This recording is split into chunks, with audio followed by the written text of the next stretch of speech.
Bom dia! Hoje nós vamos falar um pouco sobre o tecido nervoso. Primeiramente, o que é o tecido nervoso? Ele é um tecido sensível a vários estímulos que se origina de fora ou do interior do organismo, capaz de receber, interpretar e responder os mesmos. As células do tecido nervoso são altamente especializadas no processamento de informações, fazendo com que os neurônios que transmitem os impulsos nervosos e as células da glia atuassem juntos. E ao ser estimulado, esse tecido torna-se capaz de conduzir os impulsos nervosos de maneira rápida e às vezes por distâncias relativamente grandes. Além disso, ele é um dos tecidos mais especializados do organismo animal. De origem ectodérmica, o tecido nervoso possui a principal função de receber informações do meio externo e interno, processá-las e enviar respostas aos órgãos e glândulas. O tecido nervoso possui pouca substância intercelular e é composto principalmente por dois tipos celulares, os neurônios e as células de glia, também chamadas de gliocitos. Os neurônios são responsáveis pela transmissão dos impulsos nervosos. Essas células apresentam três partes básicas e distintas: o corpo celular, dendritos e axônio. É no corpo celular que se encontram as organelas e o núcleo. Dentre as organelas celulares encontradas no corpo celular, podemos citar o retículo endoplasmático, ribossomos, complexos de Golgi, mitocôndrias e lissossomos. O retículo endoplasmático, somado aos ribossomos, está relacionado com a grande síntese proteica e a forma a anteriormente chamada substância de Nielsen. Os dendritos são prolongamentos ramificados que apresentam organelas assim como o corpo celular. Não apresentando apenas o complexo Golgi-genes, eles também são relacionados com a captação de impulso nervoso. O axônio é um prolongamento longo responsável por levar o impulso nervoso a uma célula muscular, uma glândula ou outro neurônio. Eles não possuem complexo Golgiense e ribossomos. É importante destacar que, em um neurônio, o impulso nervoso sempre seguirá o sentido dendrito, corpo celular e axônio. Os astrocitos possuem forma de estrela e são relacionados principalmente com a nutrição dos neurônios. Os oligodendrócitos estão relacionados com a formação da bainha de mielina em torno do axônio, permitindo assim uma condução mais rápida do impulso nervoso. Os microgliocitos estão relacionados com a proteção do sistema nervoso através da realização de fagossíntese. Por fim, temos as células impedimárias, que possuem a função de revestir as cavidades do encéfalo, bem como o canal da medula. Agora, falando um pouco sobre as células nervosas, elas podem ser divididas em dois tipos, sendo eles os neurônios e as células gliais. Os neurônios transmitem informações através de mediadores químicos, os neurotransmissores e de impulsos elétricos. Podemos identificar três regiões na maioria dos neurônios. São elas o corpo celular, o axônio e os dendritos. O corpo celular se localiza o núcleo e as organelas, por exemplo, as mitocôndrias. No axônio, é um prolongamento longo do corpo celular, geralmente único e de espessura constante. É envolvido por macroglias de dois tipos, os oligodendrócitos e células de Schwann.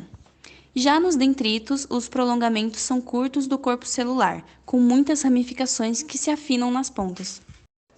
Os neurônios podem ser de vários tipos e classificados da seguinte maneira, segundo a forma e segundo a função. Segundo a forma, nós temos os neurônios multipolares, bipolares e unipolares.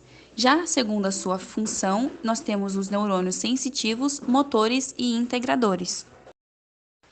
Agora, as células da glia, conhecidas também como neuróglias, são muito mais numerosas do que os neurônios. A sua função é nutrir e proteger o sistema nervoso. Além disso, elas ajudam na regulação das sinapses e na transmissão dos impulsos elétricos. Existem dois tipos de células gliais a saber, as microglias e as macroglias. As microglias protegem o sistema nervoso, agindo de forma semelhante aos macrófagos. Já as macroglias, há 4 subtipos, cada uma com uma função específica, ajudando na transmissão dos impulsos nervosos. São elas os astrócitos, os oligodendrócitos, os ependimócitos e as células de Schwann. Os neurônios transmitem informações através de mediadores químicos, os neurotransmissores, e de impulsos elétricos. Podemos identificar 3 regiões na maioria dos neurônios. São elas o corpo celular, o axônio e os dendritos. No corpo celular se localizam o núcleo e as organelas, como por exemplo as mitocôndrias. O axônio é um prolongamento longo do corpo celular, geralmente único de espessura constante. É envolvido por macroglias de 2 tipos, oligodendrócitos e células de Schwann. Os dendritos são prolongamentos curtos do corpo celular, com muitas ramificações que se afinam nas pontas.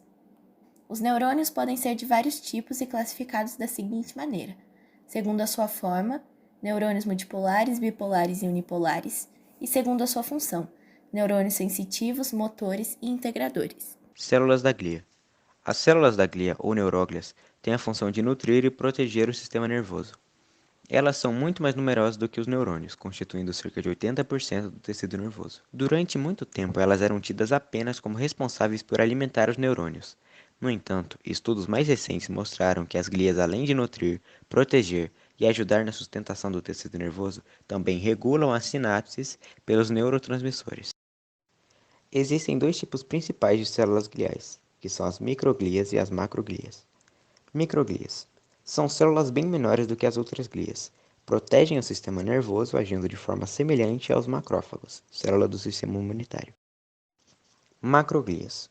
Há 4 subtipos, cada um com sua função específica, ajudando na transmissão dos impulsos nervosos.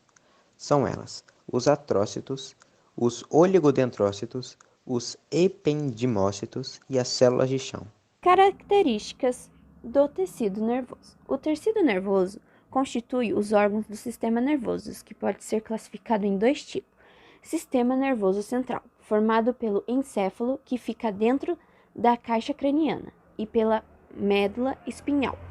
Os corpos celulares dos neurônios se concentram na região mais externa, formando substância cinzenta.